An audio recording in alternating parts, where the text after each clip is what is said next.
مولاي صل وسلم دائما أبدا على حبيبك خير الخلق كلهم. مولاي صل وسلم دائما أبدا على حبيبك خير الخلق كلهم. محمد سيد الكونين والثقلين. محمد سيد الكونين والثقلين. محمد سيد الكونين والثقلين والفارقين من عرب ومن عجم. مولاي صل وسلم دائما أبدا على حبيبك خير الخلق كلهم. بسم اللہ الرحمن الرحیم. اللہ کے رسول صلی اللہ علیہ وسلم کی سیرت طیبہ اور ذات گرامی پر جو بہت سے اعتراضات کیے گئے ہیں، ان میں سے ایک بڑا اعتراض آپ کی ازدواجی زندگی کے بارے میں کیا گیا ہے. اعتراض کرنے والے کہتے ہیں کہ آپ نے کثرت سے نکاح کیے، اس کے ذریعے وہ یہ دکھانے کی کوشش کرتے ہیں کہ اللہ کے رسول صلی اللہ علیہ وسلم کا یہ زیادہ نکاح کرنا آپ کی جنسی زیادتی کا نتیجہ تھا، اور اس طرح وہ اللہ کے رسول صلی اللہ علیہ وسلم کی پاکیزہ زندگی کو متہم کرنا چاہتے. اس موضوع پر غور کرنے کے لیے ہمیں چند بنیادی باتیں جان لینا چاہیے. اللہ کے رسول صلی اللہ علیہ وسلم کا پہلا نکاح اس وقت ہوا جب آپ کی عمر 25 سال تھی.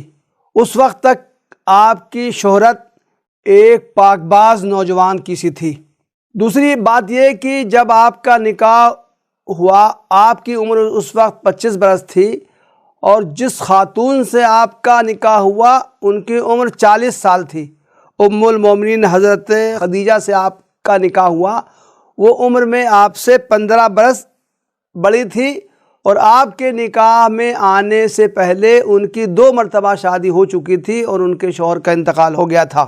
تیسری بات یہ کہ پورے 25 برس ام المومنین حضرت عائشہ سے نکاح کرنے کے بعد پورے 25 برس تک آپ نے دوسرا کوئی نکاح نہیں کیا. آپ کی زوجیت میں صرف ام المومنین حضرت خدیجہ تھیں. چوتھی بات یہ کہ ام المومنین حضرت خدیجہ کی وفات کے بعد آپ نے جس خاتون سے نکاح کیا، ام المومنین حضرت سودا رضی اللہ عنہا، نکاح کے وقت حضرت سودا کی عمر بھی 50 برس تھی. اللہ کے رسول صلی اللہ علیہ وسلم کی بھی عمر اتنی ہی تھی، اور حضرت سودا بھی بیوہ تھیں. پانچویں بات نوٹ کرنے کی یہ ہے کہ اللہ کے رسول صلی اللہ علیہ وسلم نے بعد میں جو نکاح کیے، 9 نکاح کیے، وہ اس زمانے میں کیے جب کہ آپ کی عمر 53 سال سے 60 سال کے درمیان تھی. اور یہ ساری خواتین جن سے آپ نے نکاح کیے وہ ام المومنین حضرت عائشہ کو چھوڑ کر وہ 1 یا 2 یا 3 شوہروں کی بیویاں رہ چکی تھیں. اور چھٹی اور آخری بات یہ کہ اللہ کے رسول صلی اللہ علیہ وسلم نے اپنی عمر کے آخری 3 برسوں میں، جبکہ جزیرۃ العرب کے ایک بڑے حصے پر آپ کا اقتدار قائم ہو چکا تھا، آپ نے کوئی نکاح نہیں کیا. یہ تفصیلات معترضین کے اس اعتراض کی جڑ کاٹ دیتی ہیں. کیا حضرت صلی اللہ علیہ وسلم کی کثرت ازدواج کا سبب نفسانی خواہش کا غلبہ تھا؟ کیا یہ الزام اس شخص پر لگایا جا سکتا ہے جس نے اپنے جوانی کے ایام صرف ایک خاتون کی رفاقت میں گزارے ہوں، اور وہ بھی ایسی جو عمر میں آپ سے 15 سال بڑی ہوں اور اس سے پہلے 2 شوہروں کی بیوی رہ چکی ہوں؟ اس مسئلے پر 2 اور پہلوؤں سے غور کرنے کی ضرورت ہے. اگر آپ پر نفسانی خواہش کا غلبہ ہوتا تو اس کی تکمیل کا بہترین موقع وہ وقت تھا جب دعوی نبوت کے 5ویں 6 سال آپ کے مخالفین آپ کی دعوت کو روکنے کے لیے پورا زور لگا رہے تھے، اور ایک موقع پر وہ آپ کے سامنے یہ پیشکش لے کر آئے تھے کہ اگر تمہاری دعوت کا کوئی دنیاوی مقصد ہے تو ہم تمہیں اپنا سردار بنا لیتے ہیں، تمہارے قدموں میں مال و دولت کا ڈھیر لگا دیتے ہیں، اور عرب کی حسین ترین عورت سے تمہارا نکاح کر دیتے ہیں، لیکن آپ نے صلی اللہ علیہ وسلم نے اس موقع پر ان کی اس پیشکش کو ٹھکرا دیا تھا۔ اس وقت آپ کے نکاح میں ایک 55 برس کی ایک خاتون تھیں۔ دوسرے یہ کہ آپ کے مخالفین نے آپ کے حیات طیبہ میں آپ پر طرح طرح کے الزامات لگائے، آپ کو شاعر کہا، مجنوں کہا، سحر زدہ کہا، خواہش اقتدار کا طعنہ دیا، دوسرے الزامات لگائے، لیکن آپ کے کٹر سے کٹر دشمن کو بھی آپ پر نفسانی خواہش کا الزام لگانے کی ہمت نہیں ہوئی۔ اگر انہوں نے آپ کی ذات میں اس کا ادنا سا بھی شائبہ محسوس کیا ہوتا تو آپ کے خلاف پروپیگنڈا کا ان کے ہاتھ میں اس سے بہتر حربہ اور کوئی نہ آ سکتا تھا۔ اس موضوع پر غور کرتے ہوئے ہمارے سامنے یہ پیش نظر رکھنا چاہیے کہ پہلے زمانوں میں کثرت ازواج معیوب نہیں تھی۔ مختلف پیغمبروں کا تذکرہ آتا ہے۔ حضرت ابراہیم علیہ السلام کی 3 بیویاں تھیں، حضرت یعقوب کی 4 بیویاں تھیں، حضرت موسیٰ کی 4 بیویاں تھیں، حضرت داؤد کی 9 بیویاں تھیں۔ اسی طرح دوسری مذہبی شخصیات کی بھی کئی بیویوں کا تذکرہ ملتا ہے۔ راجہ دسرتھ کی 3 بیویاں تھیں۔ کرشن چندر کی گوپیوں کی تعداد تو لاشمار تھی، لیکن ان کے رانیوں کی تعداد 18 تھی۔ گویا کہ قدیم زمانوں میں کثرت ازواج معیوب نہیں تھی۔ عہد جاہلیت میں بھی بیویوں کی کوئی حد نہیں تھی۔ اللہ کے رسول صلی اللہ علیہ وسلم کی دعوت پر جن لوگوں نے اسلام قبول کیا تھا، روایتوں میں آتا ہے کہ ان میں سے بعض کی تو 10 بیویاں تھیں، لیکن اسلام نے اس تعداد کو محدود کیا اور اس نے زیادہ سے زیادہ بیک وقت 4 بیویاں رکھنے کی اجازت دی۔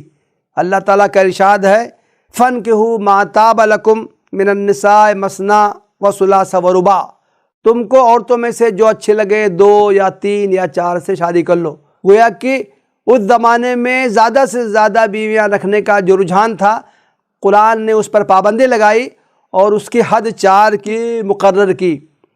لیکن قرآن ہی سے معلوم ہوتا ہے کہ پیغمبر خاتم النبیین حضرت محمد صلی اللہ علیہ وسلم کو اس پابندی سے مستثنیٰ رکھا گیا۔ چنانچہ سورہ احزاب میں آپ کو اجازت دی گئی کہ آپ کے لیے یہ جو 4 تک کی جو قید ہے، جو عام مسلمانوں کے لیے ہے، آپ اس قید سے مستثنیٰ ہیں۔ چنانچہ سورہ احزاب کی آیت نمبر 50 میں آپ کو اجازت دی گئی، خالصۃ لک من دون المؤمنین، یعنی آپ کے لیے یہ خاص طور سے اجازت ہے کہ آپ 4 سے بھی زیادہ بیویاں رکھ سکتے ہیں۔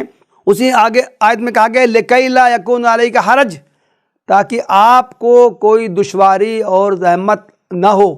یہ اجازت 4 سے زیادہ رکھنے کی اور دشواری سے آپ کو بچانے کا مطلب یہ نہیں تھا کہ آپ کی جنسی خواہش کچھ بہت زیادہ بڑھی ہوئی تھی اس لیے آپ کو اجازت دی گئی، بلکہ آپ کو 4 کی پابندی سے مستثنیٰ کرنے اور اس سے زیادہ نکاح کرنے کی اجازت مختلف مصالح کے تحت دی گئی تھی۔ اس کی طرف میں اختصار کے ساتھ اشارہ کروں گا۔ پہلی مصلحت اصحاب کی دلجوئی تھی۔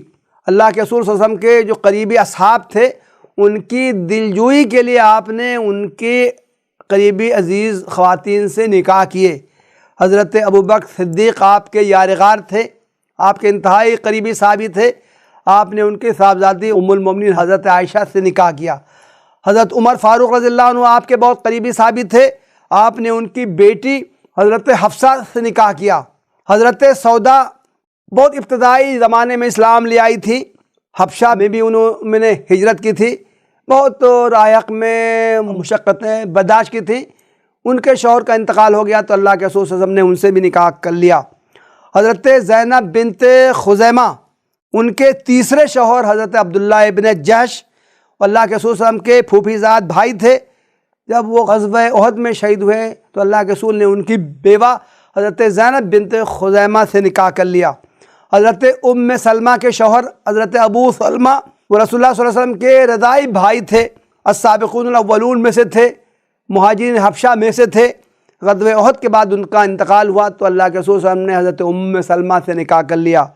اسی طرح حضرت زینب بنت جحش اللہ کے رسول صلی اللہ علیہ وسلم کی پھوپھی زاد بہن تھی، آپ نے اصرار کر کے ان کا نکاح حضرت زید ابن حارثہ سے کروا دیا تھا، لیکن جب یہ نکاح دیر پا ثابت نہیں ہوا اور حضرت زید نے انہیں طلاق دے دی تو اللہ کے رسول صلی اللہ علیہ وسلم نے حضرت زینب بنت جحش کی دلجوئی کے لیے ان سے نکاح کر لیا۔ دوسری مصلحت تھی دین کی توسیع اور استحکام۔ جتنی امہات المومنین تھیں سب مختلف قبائل سے تعلق رکھتی تھیں۔ اس زمانے میں قبائل کا نظام بہت زیادہ مستحکم تھا۔ اللہ کے رسول صلی اللہ علیہ وسلم نے مختلف قبائل کی خواتین سے جو نکاح کیا، اس کا مقصد یہ تھا کہ ان قبائل کی طرف سے آپ کو حمایت حاصل ہو، ان کا سپورٹ حاصل ہو، اور ان کی حمایت کے نتیجے میں اسلام کی توسیع و اشاعت ہو۔ تیسری مصلحت یہ تھی کہ عداوتوں کا خاتمہ ہو۔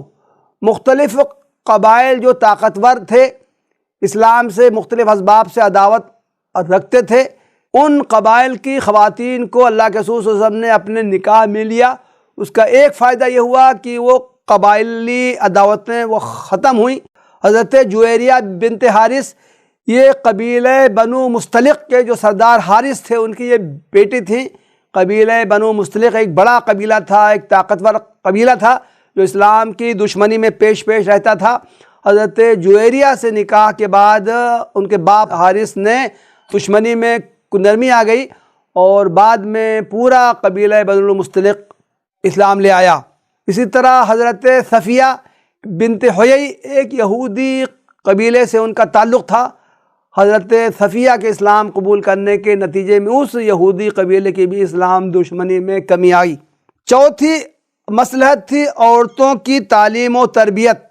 بہت سے نسوانک مسائل ایسے ہوتے ہیں جو کہ مرد ان باتوں کو بیان کرنے میں جھجک محسوس کرتے ہیں۔ اللہ کے رسول صلی اللہ علیہ وسلم نے کہ ان ازواج نے بہت سے خواتین کے نجی مسائل کو بیان کرنے میں اللہ کے رسول صلی اللہ علیہ وسلم کی مدد کی۔ چنانچہ متعدد احادیث میں آتا ہے کہ خواتین آ کے کوئی مسئلہ امہات المومنین سے پوچھتی تھیں، امہات المومنین کو اس مسئلے کا جواب نہیں معلوم ہوتا تھا، وہ اللہ کے رسول صلی اللہ علیہ وسلم سے دریافت کرتی تھیں اور پھر ان پوچھنے والی صحابیات کو جواب دیا کرتی تھیں۔ خواتین کے نجی مسائل سے ہٹ کے بھی دین کے بہت سے معاملات میں امہات المومنین ان دین کی تعلیمات کو عام کرنے کا وہ ذریعہ بنی۔ چنانچہ ام المومنین حضرت عائشہ کے بارے میں آتا ہے کہ دین کی 1/3 تعلیمات امت کو ام المومنین حضرت عائشہ کے ذریعے معلوم ہوئی۔ اللہ کے رسول صلی اللہ علیہ وسلم کی وفات کے بعد امہات المومنین مختلف عرصوں تک وہ زندہ رہیں، وہ جہاں بھی رہیں وہ اللہ کے رسول صلی اللہ علیہ وسلم کی تعلیمات کو پہنچانے کا ذریعہ بنی۔ چنانچہ بہت اچھی بات کہی گئی ہے کہ امہات المومنین ایک زندہ ٹیپ ریکارڈ تھیں، وہ جہاں بھی رہیں، جتنے دنوں تک بھی وہ زندہ رہیں، وہ اللہ کے رسول صلی اللہ علیہ وسلم کی تعلیمات کو امت میں عام کرتی رہیں۔ اور پانچویں اور آخری مصلحت یہ ہے کہ اللہ کے رسول صلی اللہ علیہ وسلم نے متعدد خواتین سے نکاح کر کے حسن معاشرت کا اعلیٰ نمونہ پیش کیا۔ یہ امہات المومنین مختلف عمروں کی تھیں، مختلف سماجوں سے آئی تھیں، ان کے انداز طور طریقے الگ الگ تھے۔ اللہ کے رسول صلی اللہ علیہ وسلم نے ان کے ساتھ رہ کر ایک حسن معاشرت کا ایک اعلیٰ نمونہ پیش کیا۔ ایک شوہر کو بیوی کے ساتھ کیسے زندگی گزارنی چاہیے، ان کے ساتھ کیسے معاملات رکھنے چاہیے، اگر کسی شخص کی ایک سے زیادہ بیویاں ہوں تو اس کو ان کے درمیان کس طرح کے معاملات رکھنے چاہیے، یہ اللہ کے رسول صلی اللہ علیہ وسلم کی ان ازواج مطہرات کے معاملات سے اور اللہ کے رسول صلی اللہ علیہ وسلم کے ان کے ساتھ رویوں سے یہ حسن معاشرت کا نمونہ ہمارے سامنے آتا ہے۔ تو گیا کہ یہ تفصیلات یہ بتانے کے لیے کافی ہیں کہ اللہ کے رسول صلی اللہ علیہ وسلم نے جو کئی نکاح کیے ہیں اس میں آپ کی کوئی بڑھی ہوئی جنسی خواہش کا دخل نہیں تھا، بلکہ مختلف مصالح کی وجہ سے اللہ تعالیٰ کے اذن سے آپ نے یہ نکاح کیے اور ان سے وہ فوائد حاصل ہوئے جن کی وجہ سے یہ ایک سے زیادہ اللہ کے رسول صلی اللہ علیہ وسلم نے یہ نکاح کیے تھے۔ وآخر دعوانا ان الحمدللہ رب العالمین۔ مولاي صل وسلم دائما أبدا على حبيبك خير الخلق